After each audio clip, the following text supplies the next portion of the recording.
So, you're back for another farming tutorial, are you? And this time you're after me Cinder. Well, okay then. Yo guys, this is Zerger, and this app I'll be showing you how to build the Cinder farm behind me. This is of course my own design, as they all are, without the use of any redstone, so that you can still get the XP and all of the items. Okay, so let's do this thing. So, pick yourself a wall. Where do you want to build this? It has to be, well, it has to have enough space left to right. I need 14 blocks. It needs to be, this is going to be 14 blocks wide. So as soon as you've picked a wall, just dig in there. Need to make it 8 blocks deep. So let's do it. 1, 2, 3, 4, 5, 6, 7, 8. I'm of course in creative. And then from here, you dig down a further 3 blocks. 1, 2, 3. Cool. This is where, as you can see, our row of Netherrack is going to be. So 12 blocks of Netherrack in total. That is because you need 12 blocks of fire for Cinder to spawn with an empty air block above it. It used to be that you need an empty air block next to it as well. So that seems to have changed, unless the fire now counts as the empty air block. I don't know, but anyway, this works. So now you can clear this out in all directions. So like I said, 12 in total. So, you know, make it wider. As soon as you've cleared this all out, we put down all of our Netherrack, our 12 Netherrack in there. I've already got 11 in there, so that is now 12 Netherrack in here. Perfect. And then from here, you dig 1 block down. So we leave this in here. So this block, I'll obviously have the block of fire on the other end. If you see that's aligned, well done, you've done that correctly. So above this fire we have 2 blocks, and then we come out a little. So that one is first block, 2 blocks, and then we go up 1 more. Then we build ourselves a little roof. And this roof, we do this all across. And you don't need to use glass here, I just prefer glass. Yeah, use any block you want. There we go. 2 blocks, and then underneath the second block we do slabs. Slab, slab, slab, slab, slab, slab, slab it up. Cool. Now then, so that there'll be a solid block. So underneath here, we build a. This doesn't need to be glass, but anyway. Underneath this one here, we now do an actual glass wall. This one does need to be glass because you need to see these cinders on the other end. Otherwise, they will wreck you. I mean, you could probably pull it off without it. It's just, it is much smarter to see them through the glass. That's all. Now that that's done, before we add this last slab here, there'll be another row of slabs going through here. We need to fill this up with water. Water. Cool. So from that corner there, against this block, and that's opposite to the fire, we make all of these water source blocks so that it creates a nice flow of water. Cool. As you can see, the water is now flowing through here nicely. Cool. I'll explain all this later on. But this is very important, and I'll need a gap here to go light these things so that they start spawning. Right, I'll do that in a moment. Now, this is very important here. See behind here, these are all solid blocks.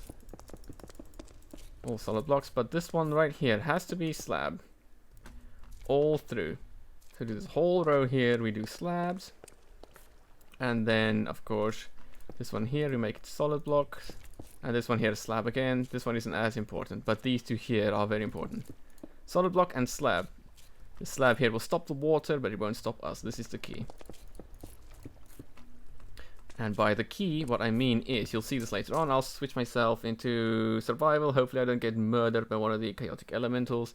But what is going to happen is, when you stand here and they shoot you, well, basically, as soon as you see the bubbles, see right there, I'd immediately move forward. See, that counts me as being in water. So if you get hit, you just move forward a little bit, and then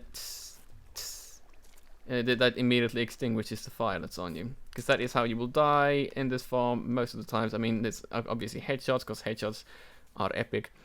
But obviously as well, they'll set you on fire. So you just walk forwards a little bit, and that's, yeah, you will get this, extinguished, like I said.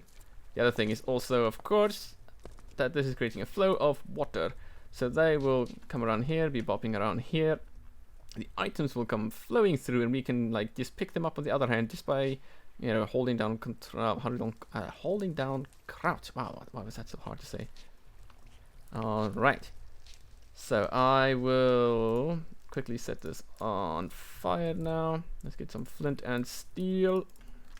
And let's set all 12 on fire.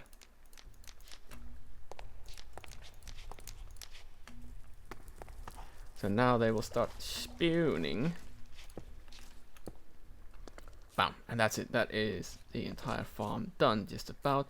Let me set myself to whatchamacallit, survival. Let's see how quickly I die.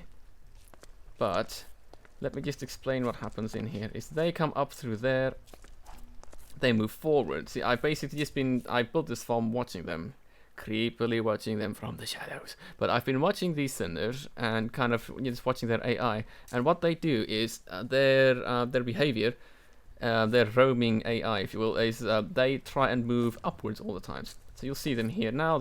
It's a mixture of them trying to roam and catching aggro on me. But they will always try to rise, you see. So they'll come forwards here, and they will see there. They see me, so now they're aggro. They'll try and reach me. But once they're up here, they get stuck behind the slab, and this solid block behind them stops them from moving backwards when we hit them. So that kind of locks in position. So from here we can whack them. If you don't reach them through here, you can hit them through the bottom here. See, there he hits me, and I'm about to die. Look at that, one more headshot and I'm dead. But we can hit them through here. I've designed this like this distance so that we can't actually reach these flames anymore. So we can't distinguish those flames, which was a massive issue with the previous one. These flames keep on dying. It's a massive pain in the ass. So with this one, you can just hit them through here, and when they, you know, beat you, then you just step into the fire here. Now the items will come through here, as you see. And there's a couple around here as well. Let's see, is there a couple for display purposes? See here, you go, just hold down shift, and it picks up the stuff. I am full because of creative mode, but if you just hold down shift, you'll pick up all these items. See that guy there? That is a bit annoying, but he will come forward eventually. What normally happens is, as soon as they get aggroed, all of them move forward at the same time. And then you can just murder them. Right, let me get me out of here. Put myself back into creative. But yeah, you can pick up all the items. You see all that comes splashing forward, nice and beautifully.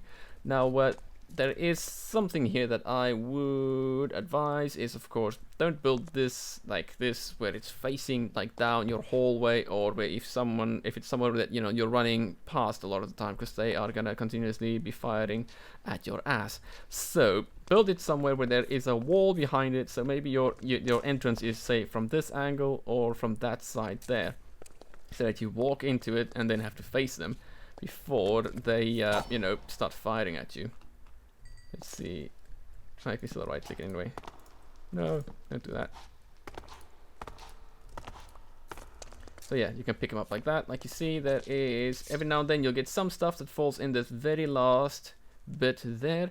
But most of the things you get, most importantly, of course, is why you guys are doing this, is for the XP and these beautiful guys here, which is blaze rod, of course. You need these in order to make the, what are they, Ozzy, I believe, yes, these guys here, the Ozzy chestplate liner. So you make the heating goo with blaze powder and slime ball. The slime ball, by the way, you can get from my poison farm, but you make the heating goo from that. And the Ozzy Liner, if you guys didn't know, you guys really should look it up. It's basically just the thing that protects you from, you know, extreme heat or cold temperatures. So you can line your pants and your chest piece with those to protect you from the horrible, horrible temperatures. Perfect. So that is all that. There is no, you know, geographical bit to this, because it's just Netherrack. You guys should be able to find that yourself. But apart from that, this is the entire farm. And it looks pretty as well. Right.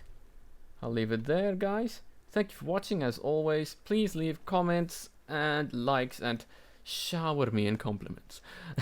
Yeah, I would yeah, really appreciate not the shower in compliments, but I would appreciate any likes and subscribes. I have a tiny channel, so yeah, please go ahead and do that stuff. And I love reading your comments anyway, by the way. Any comments, add-ons, anything. If you have built this farm yourself and it's working, like you find that it's working really well, please leave it in the comments. That would be awesome to hear. Or any adjustments or anything that you guys have made, like yeah, we can do that as well. And as I said earlier, this is a redstone free one, so I did have one in my previous videos before, you know, doing all the short versions of the tutorials, where I did use some pistons and stuff. It's a bit more complex than this one, but it basically just pushes them forward. And anyway, I am happy with this one. I hope that you guys are as well. Perfecto. And that is it for me. Pa-pa-pa.